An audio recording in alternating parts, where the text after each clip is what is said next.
नमस्कार, बहुत बहुत स्वागत है आप सभी का। मैं रविंद्र सिंह आपके साथ। अमेरिका ने पाकिस्तान को फंसा दिया है। ईरान से डील करके पाकिस्तान ने बहुत बड़ी मुसीबत मोल ले ली है। अमेरिका ने इशारों में पाकिस्तान से पूछा है कि क्यों ना पाकिस्तान पर प्रतिबंध लगा दिए जाए।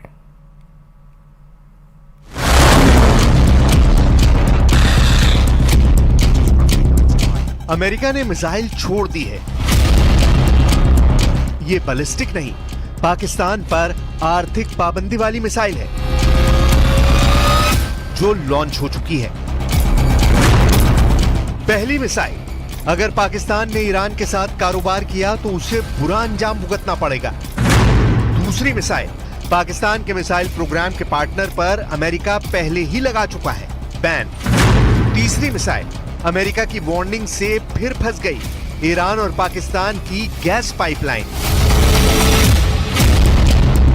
पाकिस्तान को ईरान के राष्ट्रपति इब्राहिम रईसी के लिए रेड कार्पेट बिछाना बहुत महंगा पड़ा है। इजराइल पर 300 से ज्यादा मिसाइल और ड्रोन से हमला करने के बाद जब रईसी अपने पहले विदेश दौरे पर पाकिस्तान पहुंचे तो सबसे पहले अमेरिका के ही कान खड़े हुए। और उसके बाद जिन तस्वीरों ने पाकिस्तान की मुश्किल बढ़ाई वो ये है। पहली तस्वीर, दूसरी तस्वीर और ये तीसरी तस्वीर। इन तीनों तस्वीरों को पाकिस्तान ने बेचने की बहुत कोशिश की है, लेकिन जब से ये तस्वीरें व्हाइट हाउस पहुंची, बाइडेन का जैसे खून खौल गया। बाइडेन समेत अमेरिका की पूरी लीडरशिप का गुस्सा फूटा। अमेरिका की तरफ से फौरन पाकिस्तान के खिलाफ बयान जारी हुआ और टारगेट पर पाकिस्तान नजर आया। अमेरिका ने इशारों में पाकिस्तान को बहुत बड़ी चेतावनी दी है। वार्निंग ये है कि ईरान के साथ कारोबार करना पाकिस्तान को बहुत महंगा पड़ेगा और उसे इसका अंजाम भुगतना पड़ेगा। अमेरिका ने कहा कि हम ईरान के साथ कारोबार की इच्छा रखने वाले किसी भी व्यक्ति को प्रतिबंधों के संभावित जोखिम के बारे में सजग रहने की सलाह देते हैं। पाकिस्तान सरकार को अपनी विदेश नीति के बारे में बेहतर पता होगा। इस वक्त दुनिया दो कैंप में बटी हुई नजर आ रही है। एक कैंप अमेरिका और इजराइल का है और दूसरा कैंप रूस, चीन और ईरान का है। भारत जैसे कुछ देश हैं जो अब भी अपनी स्वतंत्र विदेश नीति पर कायम है। ये दो कैंप बने हुए हैं। इसे महाशक्तियों की टक्कर कहा जा रहा है। एक तरफ अमेरिका और दूसरी तरफ ईरान और साथ में दोनों के मित्र देश। इन दोनों कैंप के बीच भारत ऐसा देश है जिसके दोनों कैंप से रिश्ते बेहतर हैं। लेकिन पाकिस्तान अब इस वर्ल्ड पॉलिटिक्स में अमेरिका का शिकार बन सकता है और इसलिए कोई शक ही नहीं कि पाकिस्तान का दौरा करके ईरान के राष्ट्रपति इब्राहिम रईसी ने अपने पड़ोसी को बहुत बुरी तरह से फंसा दिया है। कहने को पाकिस्तान और ईरान के बीच 8 मुद्दों पर समझौते हुए। दोनों के बीच द्विपक्षीय कारोबार 10 अरब डॉलर तक पहुंचाने पर बात हुई, लेकिन पाकिस्तान की सबसे बड़ी कोशिश नाकाम हो गई क्योंकि दोनों के साझा बयान में कश्मीर का जिक्र गायब रहा। इब्राहिम रईसी ने पाकिस्तान की कश्मीर वाली साजिश को ठेंगा दिखा दिया। इससे पहले पाकिस्तान को अमेरिका से एक और झटका लग चुका है। अमेरिका ने पाकिस्तान के बैलिस्टिक मिसाइल प्रोग्राम में उसकी मदद करने वालों पर पाबंदी लगाई है। इसमें बेलारूस और चीन की 3 कंपनी शामिल हैं।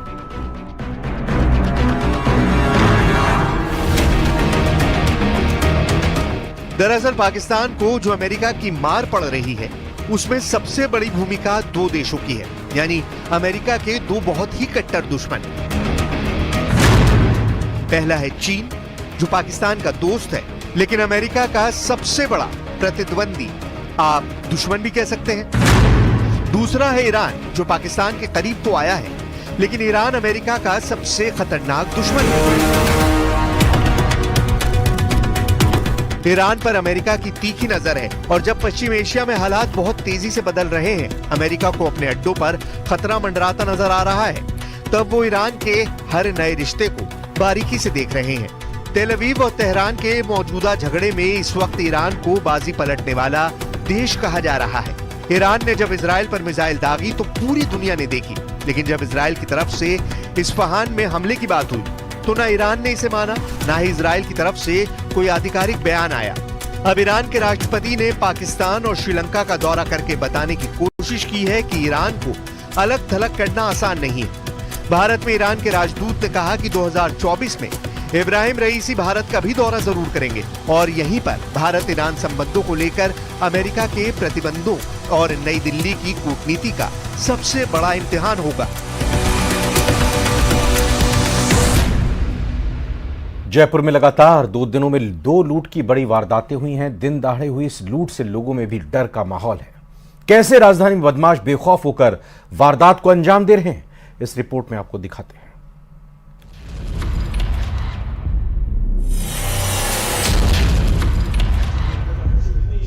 ये राजधानी जयपुर है, जहां बदमाश दिन दहाड़े बंदूक की नोक पर लूट की वारदात को अंजाम दे रहे हैं। वारदात भी एक के बाद एक और बिना डरे। मंगलवार को ग्राम सेवक से 71 लाख की लूट की गुत्थी पुलिस ने सुलझाई ही थी कि बुधवार को एक बार फिर अशोकनगर इलाके में बदमाशों ने 15 लाख रुपए की लूट की है। कहा जा रहा है कि बाइक सवार 2 बदमाश सी स्कीम में डियर पार्क के सामने केसरी भवन बिल्डिंग में घुसे, फिर पहली मंजिल पर बने कैश कलेक्शन के ऑफिस में गए। वहां मौजूद 2 महिलाओं को गन पॉइंट पर लेकर चुपचाप रहने को कहा और तिजोरी में रखे करीब 15 लाख रुपए लूट कर फरार हो गए। ये युधिष्ठिर मार्ग है, डियर पार्क के सामने R15 ये बिल्डिंग है और इसी में मैं एक बार फिर से दिखा रहा हूँ। ये जो मकान है केसरी भवन, इस केसरी भवन के ठीक सामने की तरफ आप देख सकते हैं, ये जो सामने की तरफ ग्राउंड फ्लोर पे जो ऑफिस है, वहीं बदमाशों ने लूट की वारदात को अंजाम दिया गया। वारदात के बाद दोनों महिलाओं ने पुलिस कंट्रोल रूम को सूचना दी। इसके बाद जयपुर शहर में A श्रेणी की नाकाबंदी करवाई गई, लेकिन बदमाशों तक पुलिस पहुंच ही नहीं पाई। लूट की वारदात से लोगों में दहशत का माहौल है। मंगलवार को बदमाशों ने मुहाना इलाके में जमीन का सौदा करने आए ग्राम सेवक से 71 लाख रुपए की लूट की वारदात की थी। हालांकि पुलिस ने आरोपियों को पकड़ लिया है, लेकिन इस बार बदमाश पुलिस की पहुंच से दूर हैं। ये एक बिल्डिंग है सी स्कीम में, यहाँ कुछ एम्प्लॉयज़ काम करते हैं। बिल्डिंग के जो ओनर हैं उनके ऑफिस में, और 2 महिला एम्प्लॉयज़ थी जिनका ये कहना है कि 5:30 बजे के करीब कोई व्यक्ति आया जिसने हथियार जैसी वस्तु दिखा करके और इन्हीं से तिजोरी से 15 लाख रुपए निकाल लिए। जयपुर में हुई दोनों लूट की वारदात एक ही समय में हुई। दोनों ही घटनाओं को शाम के समय अंजाम दिया गया और दोनों ही बंदूक की नोक पर की गई। ऐसे में लूट की वारदात को रोकना पुलिस के लिए भी बड़ी चुनौती है। लगातार हुई 2 घटनाओं से शहर के लोगों में दहशत फैल गई है। न्यूज़ 18 के लिए जयपुर से विष्णु शर्मा की रिपोर्ट।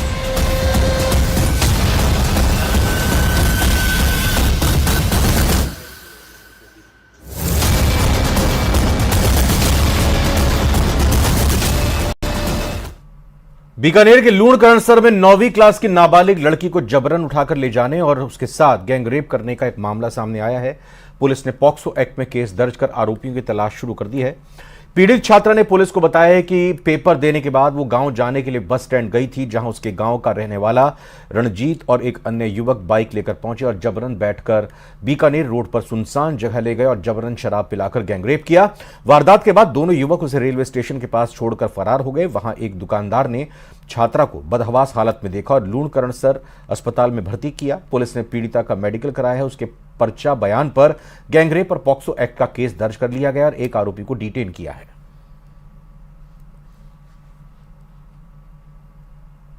22 तारीख को एक नाबालिग छात्रा परीक्षा देके अपने गांव जा रही थी, तो एक लड़का उसको बहला फुसलाकर और मोटरसाइकिल पे साथ ले गई थी।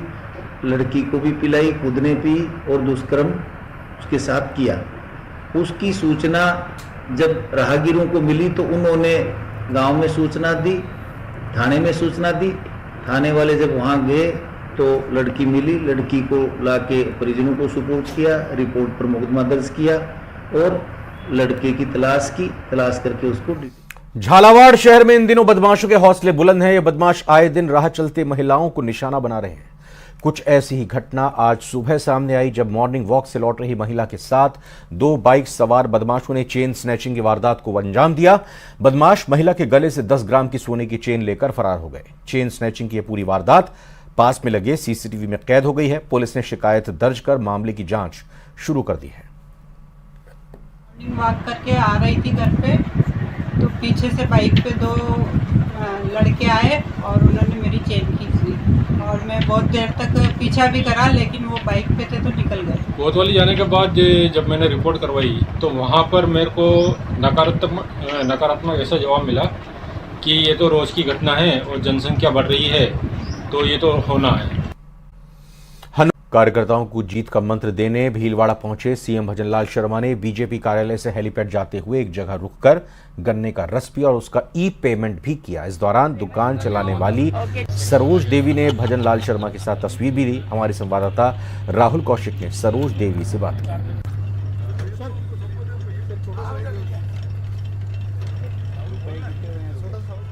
शर्मा का आज भीलवाड़ा दौरा था। जिला कार्यालय में बूथ बैठक ली, कार्यकर्ताओं में जोश भरा। बूथ बैठक समाप्त होने के बाद वापस हेलीपैड की तरफ जब रवाना हुए तो ये वही गन्ने की चरखी है जहां पर भजनलाल शर्मा ने गन्ने का जूस पिया। आम आदमी की तरह यहाँ पर रुके और गन्ने के जूस बनाने वाली सरोज देवी का हालचाल जाना। हमारे साथ सरोज देवी है, इनसे बात करेंगे। आज तो मुख्यमंत्री जी जूस पीने आए थे, क्या बातचीत हुई, क्या कह रहे थे मुख्यमंत्री जी? मुख्यमंत्री जी कुछ नहीं कह रहे थे, मेरा हालचाल पूछे और मेरे को मुख्यमंत्री जी देख के बहुत अच्छा लगा। मैंने सोचा नहीं था कि मुख्यमंत्री जी हमारे यहाँ गन्ने के जूस पीने आएंगे, पर लेकिन वो आए, मेरे को अच्छा लगा यहाँ। और मेरे से और कुछ नहीं पूछा, बस मेरे घर का हालचाल पूछा, मेरे गाँव का नाम पूछा। सोचा भी नहीं था कि आम आदमी की तरह यहाँ आएंगे और ये मेरे से गन्ना का जूस मांगेंगे। मेरे को पता नहीं था कि भगवान यहाँ पधारे हैं। मुख्यमंत्री जी आए, मेरे को बहुत अच्छा लगा। नहीं पूछा, कोई समस्या नहीं है। समस्या आपको हो तो बताओ, मैं कोई समस्या नहीं है। क्या है, बहुत अच्छा लगा। आम आदमी की तरह आए तो मतलब जूस मांगा, मेरे को जूस पी के देख के बहुत अच्छा लगा यहाँ। देखिए, मुख्यमंत्री भजनलाल शर्मा एक साधारण व्यक्ति की तरह गन्ने की चरखी पर रुकते हैं, यहाँ पे जूस पीते हैं, गन्ने का रस पीते हैं। इस महिला के हालचाल जानते हैं। ये वही महिला है जिसने मुख्यमंत्री भजनलाल शर्मा को आज रस बना के दिया। इस महिला ने कभी सोचा भी नहीं था कि मुख्यमंत्री यहाँ पर आएंगे और गन्ने का जो जूस है वो यहाँ पे पियेंगे, गन्ने का रस पियेंगे। मुख्यमंत्री भजनलाल शर्मा की यही खासियत है, मुख्यमंत्री होने के बावजूद भी वो आम जन की तरह निकलते हैं, आम आदमी की तरह लोगों से मिलते हैं, आम कार्यकर्ता की तरह लोगों से मिलते हैं। शहर में अभी चर्चा का विषय बन चुका है और कहीं ना कहीं अब शहरवासी इस गन्ने की चरखी में पहुंच रहे हैं और इस गन्ने की चरखी के मालिक से रूबरू हो रहे हैं। वीडियो जर्नलिस्ट अंकुश सनाटी के साथ राहुल कौशिक, न्यूज 18 भीलवाड़ा। राजस्थान पर्यटकों की पहली पसंद बन रहा है। यहाँ के किले, महल, हेरिटेज, संस्कृति, कला का हर कोई मुरीद है। ऐसे में पुरातत्व विभाग भी पर्यटकों की मेहमान नवाजी करने में पीछे नहीं है। विभाग की ओर से पर्यटकों से फीडबैक फॉर्म फिल करवाया जा रहा है। फीडबैक फॉर्म में पर्यटक अपने सजेशंस दे रहे हैं, सुझाव दे रहे हैं और खामियां भी बता रहे हैं। आइए इस रिपोर्ट में देखते हैं।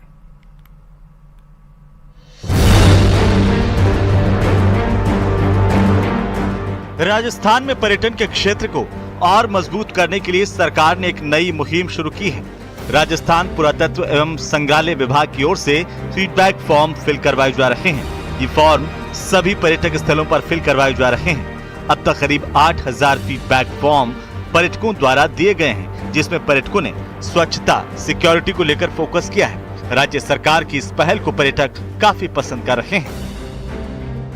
8000 फीडबैक फॉर्म में हवा महल से 410 फीडबैक फॉर्म आए हैं। जंतर मंतर पर 950 फीडबैक फॉर्म, आमेर महल पर 540 फीडबैक फॉर्म, नाहरगढ़ पर 499 फीडबैक फॉर्म, अल्बर्ट हॉल पर 585 फीडबैक फॉर्म है, जहां पर्यटकों ने सिक्योरिटी और स्वच्छता पर फोकस किया है।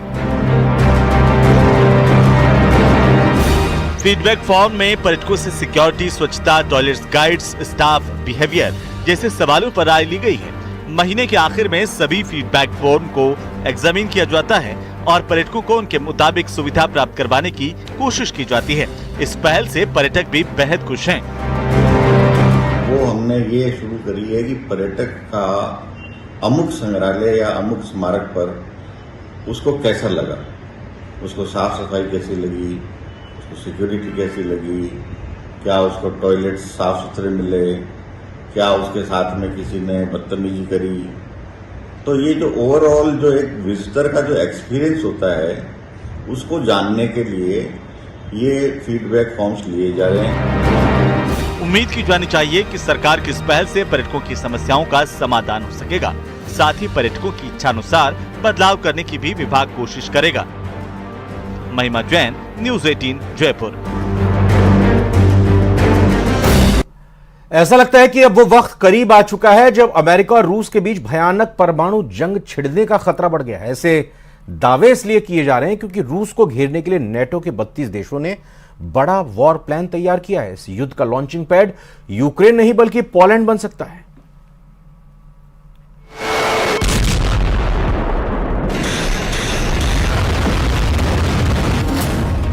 रूस के दरवाजे पर परमाणु जंग। लगता है यूक्रेन की हार के डर से 32 देशों से बना नेटो अब रूस से परमाणु जंग करने के लिए मजबूर होता जा रहा है। जो हालात रूस से सटे पोलैंड के अंदर चल रहे हैं वो चीख चीख कर गवाही दे रहे हैं कि अब अमेरिका, ब्रिटेन जैसे 32 नेटो देश यूक्रेन को बचाने के लिए रूस पर सीधा परमाणु हमला कर सकते हैं। यूक्रेन के प्रधानमंत्री डेनिस शमीहाल ने तो यहां तक कह दिया है कि अगर यूक्रेन रूस से जंग हारता है तो दुनिया तीसरे विश्व युद्ध में भस्म हो जाएगी। पोलैंड में एटम बम, विश्व युद्ध शुरू। रूस यूक्रेन युद्ध को तीसरा साल शुरू हो चुका है। रूस यूक्रेन के बहुत बड़े हिस्से पर कब्जा कर चुका है। अमेरिका, ब्रिटेन, फ्रांस, जर्मनी समेत नेटो के तमाम देशों की बेशुमार सैन्य ताकत भी रूसी सेना को रोक नहीं पाई है। यहां तक कि राष्ट्रपति पुतिन का भयानक गुस्सा और फौजी ताकत ने साबित कर दिया है कि रूस को हराना लगभग नामुमकिन है। अब ऐसे हालात में नेटो ने ऐसा खौफनाक और बड़ा कदम उठाया है जिसकी वजह से अब नेटो के 32 देशों के साथ रूस की परमाणु जंग हो सकती है। पश्चिमी मीडिया के दावों के मुताबिक नेटो अपने परमाणु बम और मिसाइलें नेटो देश पोलैंड में तैनात करने जा रहा है।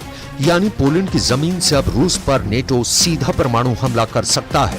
अगर ऐसा हुआ तो नेटो के परमाणु हथियारों से रूस को भारी नुकसान हो सकता है।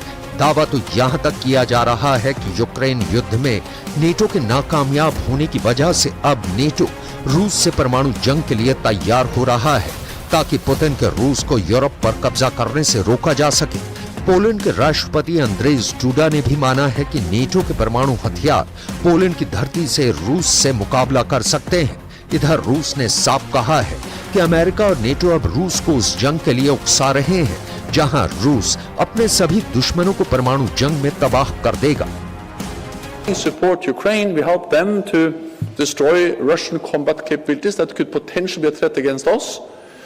Support Ukraine is not charity. Support Ukraine is an investment in our own security, and the alternative is more expensive.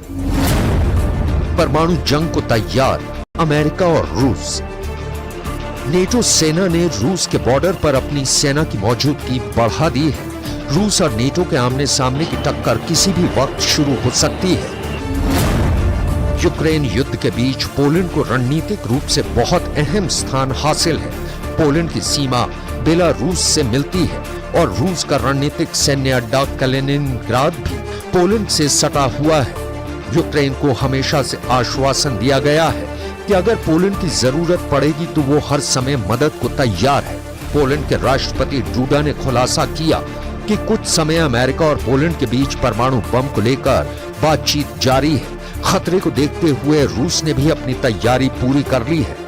NATO की चुनौती का सामना करने के लिए मॉस्को और सेंट पीटर्सबर्ग इलाके को भी मिलिट्री डिस्ट्रिक्ट के रूप में विकसित किया जा रहा है ताकि किसी भी इमरजेंसी स्थिति से आसानी से निपटा जा सके। साल 2023 के अंत तक रूस यूक्रेन के करीब 20% इलाके पर कब्जा कर चुका है। इधर यूक्रेनी सेना के पास घातक हथियारों की भारी कमी हो रही है, जबकि रूस यूक्रेन के कई इलाकों पर बेतहाशा हमले बढ़ा चुका है। यूक्रेन की हालत इस वक्त ऐसी हो गई है जैसे भूखे शेर के सामने बकरी की होती है। यही वजह है कि अब यूक्रेन के प्रधानमंत्री डेनिस शमीहाल ने ब्रिटिश मीडिया के सामने साफ चेतावनी देते हुए कहा है,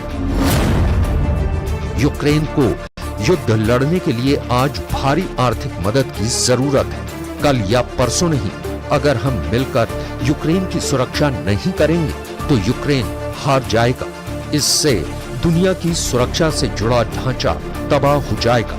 कई जगहों पर युद्ध छिड़ जाएंगे और तीसरे विश्व युद्ध होने की नौबत आ जाएगी। यूक्रेन के प्रधानमंत्री डेनिस शमीहाल ने कहा है कि अगर यूक्रेन रूस से जंग हारता है तो दुनिया में विश्व युद्ध शुरू हो जाएगा।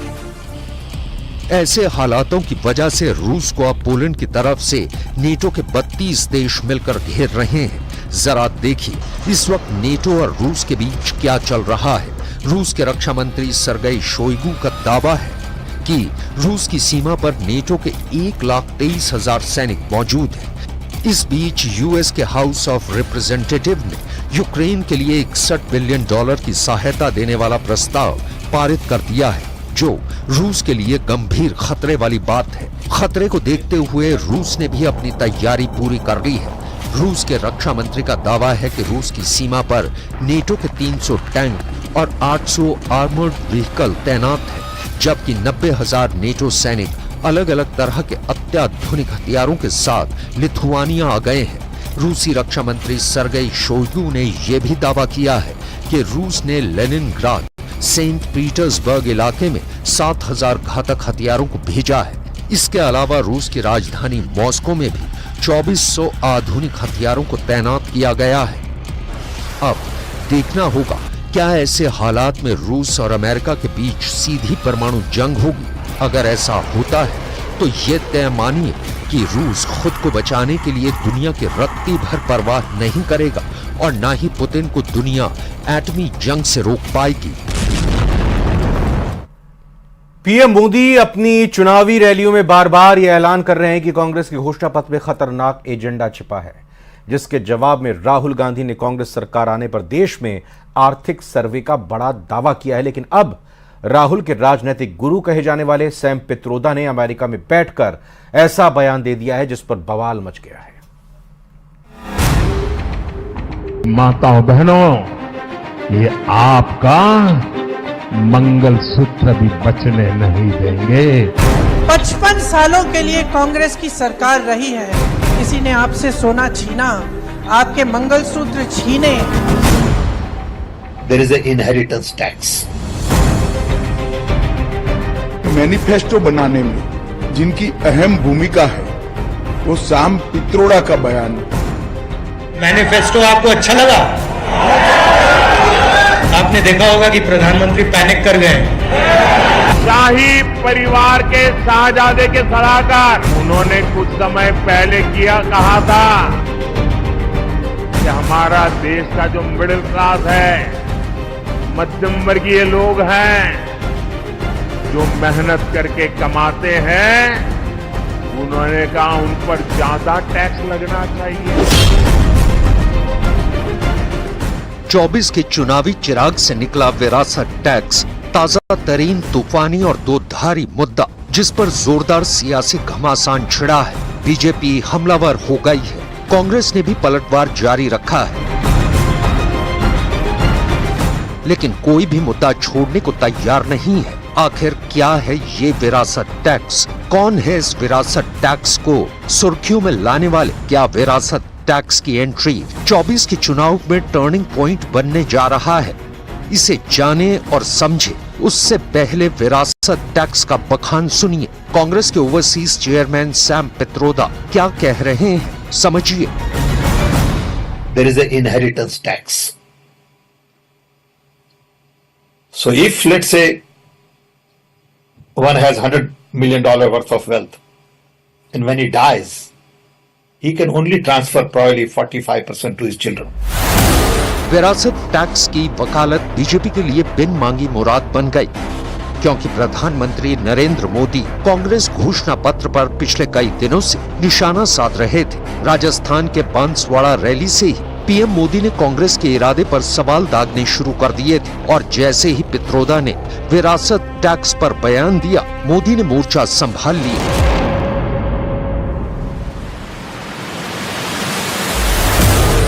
मोदी के साथ ही बीजेपी के तमाम दिग्गज एक्शन मोड में आ गए। कांग्रेस का कहना है कि वो इनहेरिटेंस टैक्स लगाएगी, माता पिता से मिलने वाली विरासत पर भी टैक्स लगाएगी। यानी कांग्रेस का मंत्र है कांग्रेस की लूट। कांग्रेस का मंत्र है कांग्रेस की लूट, जिंदगी के साथ भी और जिंदगी के बाद भी। जब बात संपत्ति की हो, सोने चांदी की हो, मंगल सूत्र की हो, तो भारतीयों के इससे सेंटिमेंट जुड़ते हैं। मोदी कई दिनों से यही तार छेड़ रहे थे, चुनावी रैलियों में जनता को समझा रहे थे। कांग्रेस की तरफ से जैसे ही बयान आया, सेंटिमेंट हर्ट होना स्वाभाविक था। गृह मंत्री अमित शाह ने पित्रोदा के बयान पर निशाना साधते हुए उन्हें कांग्रेस के घोषणा पत्र का स्क्रिप्ट राइटर बता दिया। पित्रोदा जी के बयान ने कांग्रेस का मकसद देश के सामने स्पष्ट कर दिया है।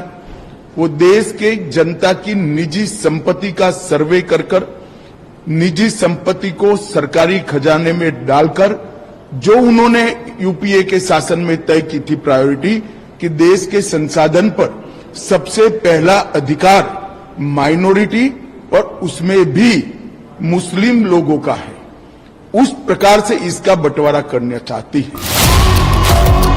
वहीं सैम पित्रोदा के बयान पर बवाल मचा तो कांग्रेस ने इससे पल्ला झाड़ लिया। कांग्रेस अध्यक्ष मल्लिकार्जुन खड़गे ने खुद को मामले से अनजान बताया। हालांकि कांग्रेस के ही उदित राज सैम पित्रोदा के समर्थन में है।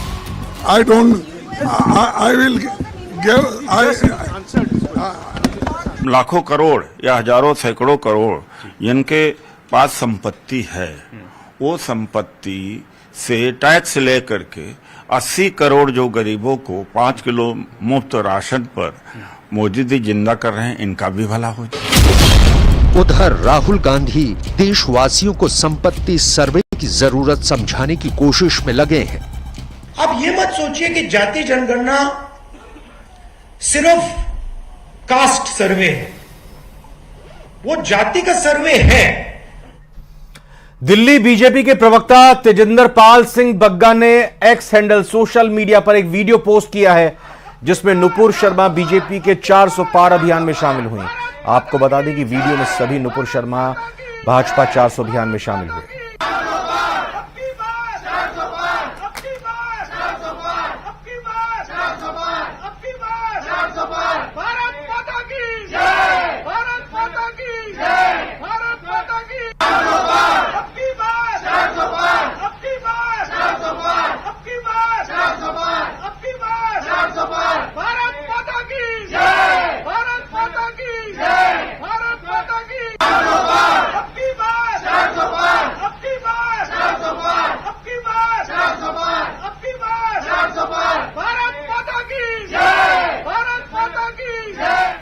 और इसी के साथ फिलहाल बुलेटिन में अभी इतना ही। आप बने रहिए न्यूज़ 18 राजस्थान के साथ। नमस्कार।